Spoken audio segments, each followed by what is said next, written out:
नमस्कार, मैं हूं मनोज टिबड़ेवाल आकाश और आप देख रहे हैं द एमटीए स्पीक्स। आज का विषय सिर्फ एक कानून या एक बिल नहीं है। आज हम बात कर रहे हैं उस बदलाव की जो आने वाले समय में भारत की राजनीति, प्रतिनिधित्व और लोकतंत्र की पूरी तस्वीर को हम कहें बदल सकता है। सवाल सीधा है, क्या 2029 के बाद भारत का चुनावी नक्शा पूरी तरह बदल जाएगा? क्या संसद और विधानसभाओं में महिलाओं की भागीदारी सच में 33% तक पहुंच पाएगी?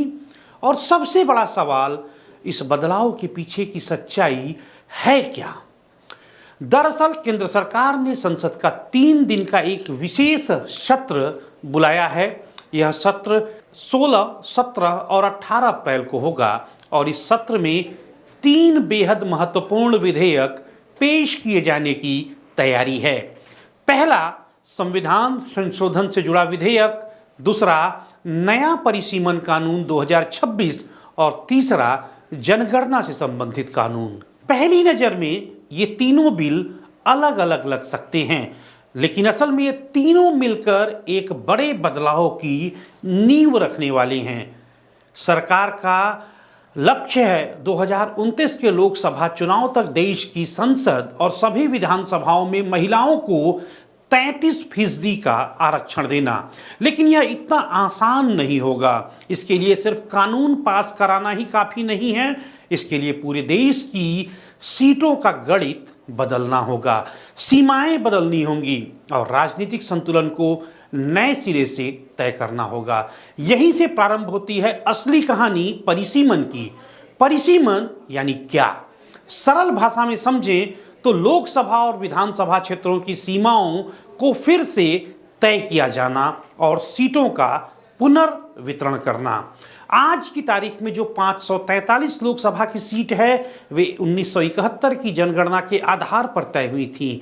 तब से देश की जनसंख्या में आमूल चूल परिवर्तन आया है।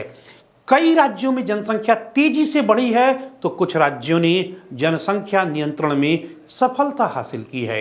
अब सरकार की योजना है कि इन बदलते आंकड़ों के आधार पर सीटों की संख्या को बढ़ाया जाए और यही वजह है कि चर्चा हो रही है कि लोकसभा की सीटें 543 से बढ़ाकर 850 तक कर दी जाए।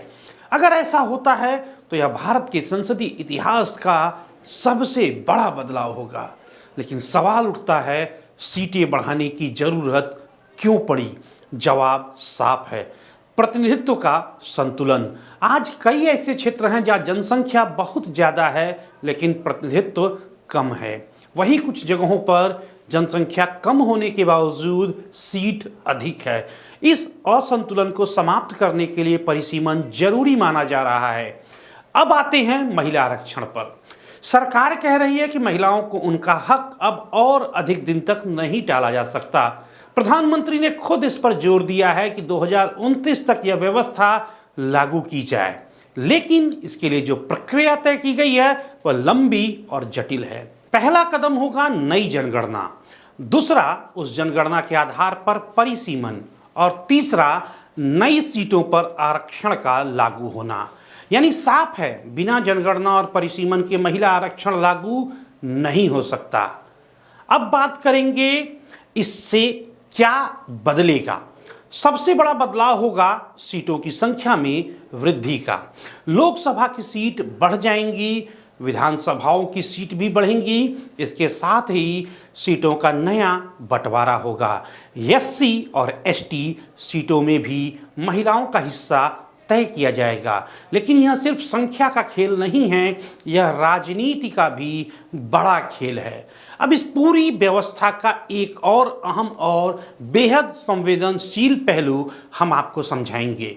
महिला आरक्षण के इस पूरे मुद्दे में एक बड़ा और संवेदनशील पहलू ओबीसी महिलाओं के प्रतिनिधित्व का है, जिस पर समाजवादी पार्टी सहित कई दल सवाल खड़े कर रहे हैं कि अगर 33% आरक्षण दिया जा रहा है तो उसमें ओबीसी महिलाओं के लिए अलग कोटा क्यों नहीं है? और यही आगे चलकर बड़ा राजनीतिक विवाद का केंद्र बन सकता है।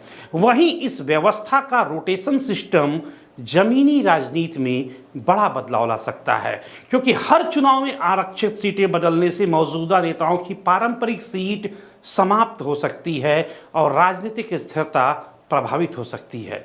परिसीमन के साथ ही देश का राजनीतिक संतुलन बदल सकता है, खास तौर पर बात करें तो उत्तर और दक्षिण भारत के बीच। जबकि उत्तर और दक्षिण भारत के बीच सीटों के पुनर्वितरण को लेकर गहरी चिंता और आशंकाएं भी हैं, क्योंकि नई जनगणना के आधार पर उत्तर भारत के अधिक जनसंख्या वाले राज्यों जैसे यूपी और बिहार को ज्यादा सीटें मिल सकती हैं, जिससे दक्षिण भारत का संसद में अनुपात घट सकता है। हालांकि उनकी कुल सीटें कम नहीं होंगी, बल्कि प्रतिशत कम हो सकता है। दक्षिण भारत के कई राज्यों में यह मुद्दा राजनीतिक रूप से गरमाया हुआ है। उनका कहना है कि जो राज्य जनसंख्या नियंत्रण में सफल रहे उन्हें सजा क्यों मिले, और जो राज्य इसमें पीछे रहे उन्हें ज्यादा सीट क्यों मिले। यानी यह सिर्फ महिला आरक्षण का मुद्दा नहीं रहा, यह संघीय ढांचे, क्षेत्रीय संतुलन और राजनीतिक शक्ति के पुनर्वितरण का मुद्दा भी है। अब सवाल उठ रहा है कि परिसीमन करेगा कौन। इसके लिए एक परिसीमन आयोग का गठन किया जाएगा। आमतौर पर इसमें सुप्रीम कोर्ट के रिटायर्ड जज को अध्यक्ष बनाया जाता है। चुनाव आयोग और राज्यों के प्रतिनिधि भी इसमें शामिल होते हैं। यह आयोग जनगणना के आंकड़ों के आधार पर नई सीमाएं तय करता है, लेकिन यह प्रक्रिया इतनी आसान नहीं होती। इसमें समय लगता है, विवाद होते हैं, राजनीतिक दबाव भी होता है, और पिछली बार परिसीमन 2002 में हुआ था और उस समय भी कई राज्यों में असंतोष देखने को मिला था। इस बार तो दांव और भी बड़ा है। अनुमान है कि पूरी प्रक्रिया में 2 से 3 साल का समय लगेगा। अगर 2026 के बाद जनगणना होती है तो परिसीमन 2028 तक पूरा होगा और फिर 2029 के चुनाव में नया सिस्टम लागू किया जा सकता है। अब हम आपको समझाएंगे बिल पास होने की प्रक्रिया। यह कोई साधारण कानून नहीं है, यह संविधान संशोधन है। इसके लिए लोकसभा और राज्यसभा में दोनों में सत्ता पक्ष को बहुमत चाहिए। साथ ही देश के आधे राज्यों की मंजूरी भी बेहद आवश्यक है, यानी राजनीतिक सहमति के बिना यह मुमकिन नहीं है। और यहीं पर विपक्ष की भूमिका महत्वपूर्ण हो जा रही है।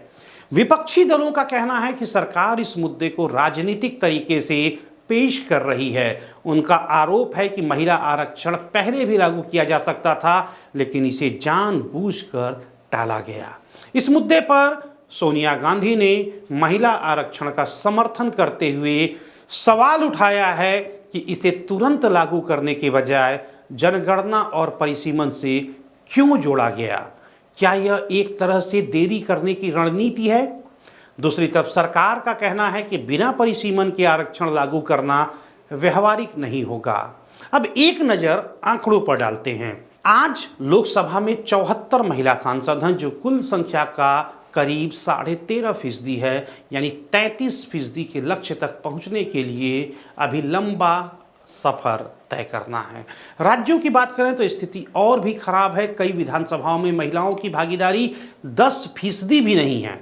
अगर नया सिस्टम लागू होगा तो राजस्थान जैसे राज्य में महिलाओं को 80 से अधिक सीट विधानसभाओं में मिल सकती हैं।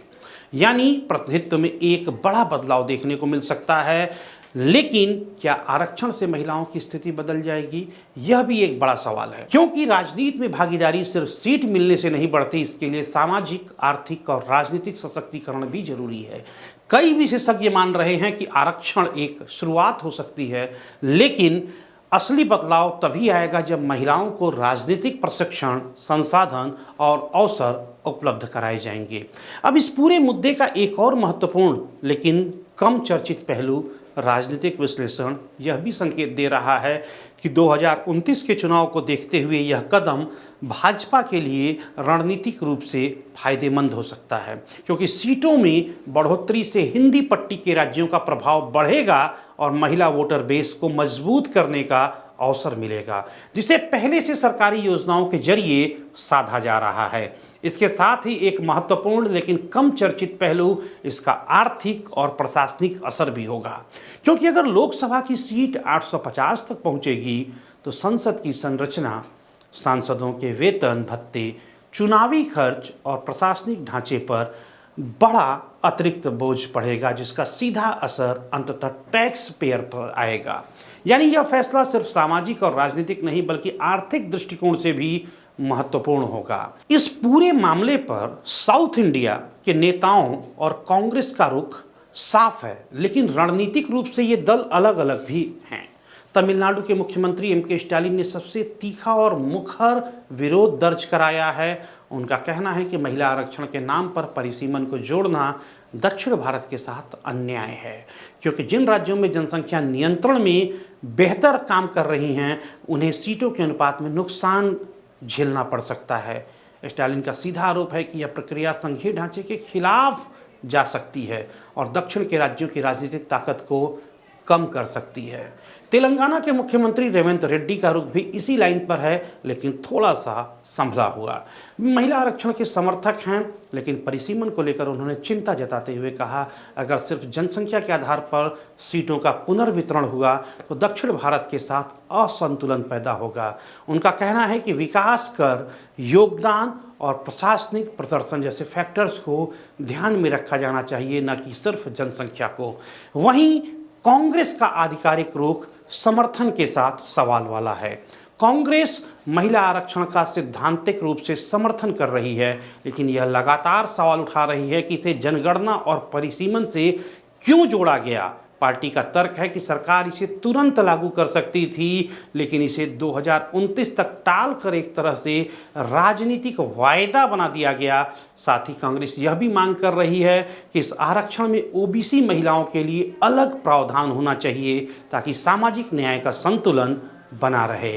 कुल मिलाकर स्टालिन जहां इसे दक्षिण बनाम उत्तर के नजरिए से देख रहे हैं, रेवंत रेड्डी इसे संतुलन और न्याय के मुद्दे के रूप में उठा रहे हैं, तो कांग्रेस इसे समर्थन के साथ साथ सरकार की नीयत और टाइमिंग पर सवाल खड़ा करने के रूप में पेश कर रही है। अब अंत में सबसे बड़ा सवाल, क्या यह बदलाव सच में होगा? इतिहास बताता है कि ऐसे बड़े सुधारों के समय लगता है राजनीतिक सहमति बनाना आसान नहीं होता और कई बार योजनाएं कागजों पर ही सीमित रह जाती हैं। लेकिन अगर यह योजना सफल होती है तो भारत के लोकतंत्र में एक ऐतिहासिक बदलाव इसे कहा जा सकता है। एक ऐसा बदलाव जिसमें संसद और विधानसभाओं में महिलाओं की आवाज़ पहले से कहीं ज़्यादा मजबूत होगी। एक ऐसा बदलाव जो राजनीतिक समीकरणों को पूरी तरह बदल सकता है और एक ऐसा बदलाव जो आने वाली पीढ़ियों के लिए नई दिशा तय करेगा। तो कुल मिलाकर महिला आरक्षण सिर्फ एक कानून नहीं है, यह भारत के राजनीतिक भविष्य की नई पटकथा है। तो यह था द एमटीए स्पीक्स पर आज का मेरा विस्तृत, धारदार और गहराई से किया गया विश्लेषण। अगर आपको यह वीडियो पसंद आया हो तो इसे लाइक करें, शेयर करें और चैनल को सब्सक्राइब करना न भूलें। मैं मनोज टिबड़ेवाल आकाश आपसे इजाज़त लेता हूं। कल फिर मिलूंगा इसी जगह, इसी मंच पर एक नए और बड़े मुद्दे के साथ। धन्यवाद।